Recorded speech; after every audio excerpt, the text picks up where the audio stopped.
শেখ হাসিনা এবং এই মুহূর্তের অত্যন্ত গুরুত্বপূর্ণ খবর মনে করা হচ্ছে সেনার চাপে, যে সূত্র মারফত যে খবর আমরা পাচ্ছি, সংবাদ সংস্থা এএফপি সূত্রে যে খবর, সেনার চাপেই বাংলাদেশ ছাড়লেন তিনি। বঙ্গভবন ছেড়ে সেফ হাউসের উদ্দেশ্যে রওনা শেখ হাসিনার সঙ্গে তার বোন শেখ রেহানা। গত কয়েকদিনের যে অশান্তি আমরা দেখছি, লাগাতার অশান্তি চলছে বাংলাদেশ পড়শি দেশ, আর সেখানে এই অগ্নিগর্ভ পরিস্থিতিতে এখনো পর্যন্ত ৩০০-র বেশি মানুষ মারা গিয়েছে, প্রাণ হারিয়েছেন এবং দফায় দফায় বারবার উত্তপ্ত হয়েছে গত ৩ দিনের যে পরিস্থিতি। সেই ঘটনা এবার এই মুহূর্তের যে গুরুত্বপূর্ণ খবর, চাঞ্চল্যকর খবর, এহেন পরিস্থিতিতে বাংলাদেশের প্রধানমন্ত্রী তিনি দেশ ছাড়লেন, অর্থাৎ বাংলাদেশ ছাড়লেন, সেফ হাউসের উদ্দেশ্যে রওনা। বঙ্গভবন ছেড়ে সেফ হাউসের উদ্দেশ্যে রওনা, কিন্তু কোথায় যাচ্ছেন, কোথায় যাবেন সেটা এখনো পর্যন্ত সামনে আসেনি বা স্পষ্টভাবে জানা যাচ্ছে না।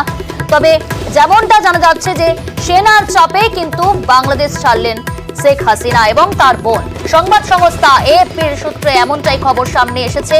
এই মুহূর্তের অত্যন্ত গুরুত্বপূর্ণ, সেনার চাপেই বাংলাদেশ ছাড়লেন তিনি। তবে এখনো পর্যন্ত স্পষ্টভাবে বলা যাচ্ছে না যে তিনি কোথায় যাচ্ছেন। তবে বঙ্গভবন ছেড়ে সেফ হাউসের উদ্দেশ্যে রওনা হয়েছেন। গত কয়েকদিন ধরে যেভাবে আমরা দেখেছি, গত 3 দিনের পরিস্থিতি যদি আমরা দেখি, সেখানে মৃতের সংখ্যা নির্দিষ্টভাবে বলা যাচ্ছে না, দফায় দফায় উত্তপ্ত হয়েছে অগ্নিগর্ভ পরিস্থিতি। এবং যে পরিস্থিতি আমরা দেখাচ্ছি আপনারা প্রত্যেকে বাংলাদেশের খবরের দিকে নজর রাখছেন, আমাদের প্রতিবেশী দেশ, এবং সেই দেশের এই রকম পরিস্থিতিতে, এহেন পরিস্থিতিতে বাংলাদেশের প্রধানমন্ত্রীর দেশ ছাড়া বলা যেতেই পারে চাপের মুখেই দেশ ছাড়লেন তিনি এবং বঙ্গভবন ছেড়ে সেফ হাউসের উদ্দেশ্যে রওনা দিয়েছেন। এই মুহূর্তে সবচেয়ে গুরুত্বপূর্ণ খবর, বাংলাদেশ ছাড়লেন শেখ হাসিনা।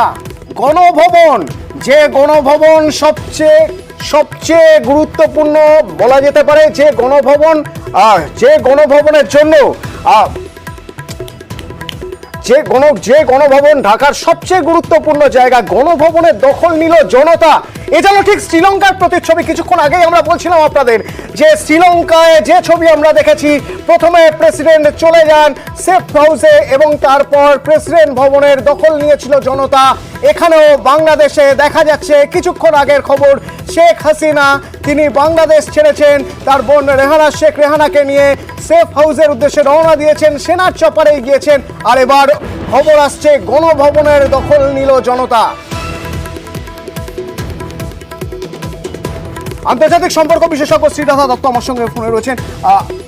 আমাদের কাছে এখনো পর্যন্ত যা খবর আসছে, ঠিক যেন শ্রীলঙ্কার প্রতিচ্ছবি আমরা দেখতে পাচ্ছি বাংলাদেশে বা ঢাকায়, সেই একই পরিণতি কি হতে চলেছে? কি মনে হয় এখনো পর্যন্ত আপনার কাছে যা খবর আসছে? পরিণতি হিসেবে কি বলছেন আমি বুঝতে পারছি না, কিন্তু এটা বোঝা যাচ্ছে যে উনি তো রেজিগনেশন দিয়ে এখন বেশ হয়তো ছেড়ে গেছেন এতক্ষণে। আমার ধারণা কোনো খবর ওরকম ভাবে পাইনি, কিন্তু একটা ইন্টারিম গভর্নমেন্ট হয়তো বসবে। বাংলাদেশে তো আগেও এরকম হয়েছে যে ইন্টারিম গভর্নমেন্ট, একটা অল পার্টি হোক বা headed by former Bangladesh bank governor, এরকমও হতে পারে। মানে কোনো একজন গণ্যমান্য ব্যক্তি যাকে মানে যার উপরে আস্থা রাখে, সেরকম কোনো একজন হেড করবেন হয়তো ইন্টারিম ক্যাবিনেট, সেরকম ভাবেই আমরা এখন ভাবছি। এখনো আমাদের কাছে কোনো রিপোর্ট ওরকম আসেনি। আচ্ছা, এই যে আমাদের কাছে একটা খবর ছিল যে সেনাপ্রধান দুপুর 2টোয়, আমাদের কাছে কেন মিডিয়াকে এই খবর জানানো হয়েছিল যে আজ দুপুর 2টোয় সেনাপ্রধান প্রেস মিট করবেন। তো সেই অনুযায়ী ইন্টারনেট পরিষেবা আবার স্বাভাবিক করে দেওয়া হয়েছিল, যাতে প্রত্যন্ত এলাকা থেকে সেনাপ্রধানের এই প্রেস মিট শোনা যায় বাংলাদেশের। এখন 3টে বাজছে, 1 ঘন্টা হয়ে গিয়েছে, এখনো পর্যন্ত ভিতরে সেনা প্রধান এবং বাকিদের নিয়ে, আধিকারিকদের নিয়ে বৈঠক করছেন, এখনো প্রেস মিট করেননি। কি ইঙ্গিত, কি মনে হয় আপনার? ওটা টাইমটা শিফট হয়েছিল একটু। আপনারা জানেন এখন সিচুয়েশনটা এত ফ্লুইড ওখানে, ওনাদের পক্ষে ওনারা টাইমটা আবার শিফট করেছিল। আমার মনে হয় যে আবার হয়তো কিছুক্ষণ পরে দেখবো যে উনি প্রেস মিটে হবে। আমি এখন অব্দি তাই শুনতে পাচ্ছি, খালি টাইমটা নিয়ে। কারণ আপনি যেটা বলছেন যে এখন এত কুইকলি সব ইভেন্ট হয়েছে যে ওনাদের ওখানে ভেতরে ওনাদের আলোচনার একটা কিছু বসেছে। তো উনি, আমার এখনো ওখান থেকে খবর পাচ্ছি যে উনি, সবাই জানে যে উনি প্রেস মিটটা করবেন, হয়তো টাইমের একটু এদিক ওদিক হচ্ছে। আচ্ছা, আবার কি সেনা শাসন হতে পারে বাংলাদেশে মনে হচ্ছে?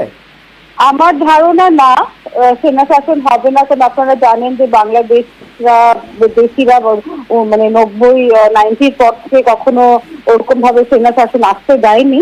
কিন্তু আমরা এর আগে দেখেছি যখন একটা নিউট্রাল ক্যাবিনেট বসানো হয়েছিল এক সময় 2006 শেষে, তখন পেছন থেকে ওটা নিউট্রাল ক্যাবিনেট মুখে ছিল বটেই, কিন্তু পেছন থেকে মিলিটারি সাপোর্ট ছিল।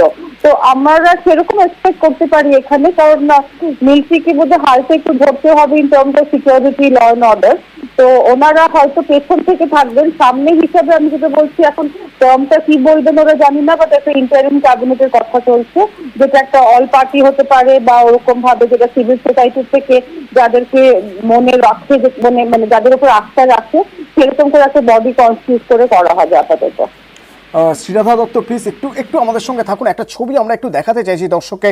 গণভবনের কথা, যে কথা আপনার সঙ্গে হচ্ছিল কিছুক্ষণ আগে, সেই গণভবনে হাজার হাজার মানুষ ঢুকে পড়েছেন বাংলাদেশের, সেই ছবি দেখুন।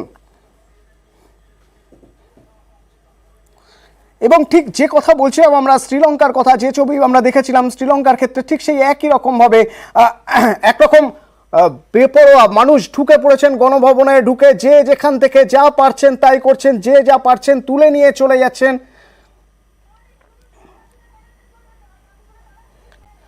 ঠিক এখান থেকে আমি একটু জানতে চাইবো, আপনি ফোনে রয়েছেন? হ্যাঁ, আমি এখান থেকে একটু আপনার কাছে জানতে চাইবো, অন্তর্বর্তী সরকারের দাবি ছিল ছাত্র আন্দোলনের যে সংগঠনগুলি তাদেরও, এই অন্তর্বর্তী সরকার যদি গঠন হয় তাতে বিরোধী দলের কতটা অ্যাডভান্টেজ হতে পারে? আমার মনে হয় মানে অল রিপ্রেজেন্টেশন ভাবে ওরা চিন্তা করবেন।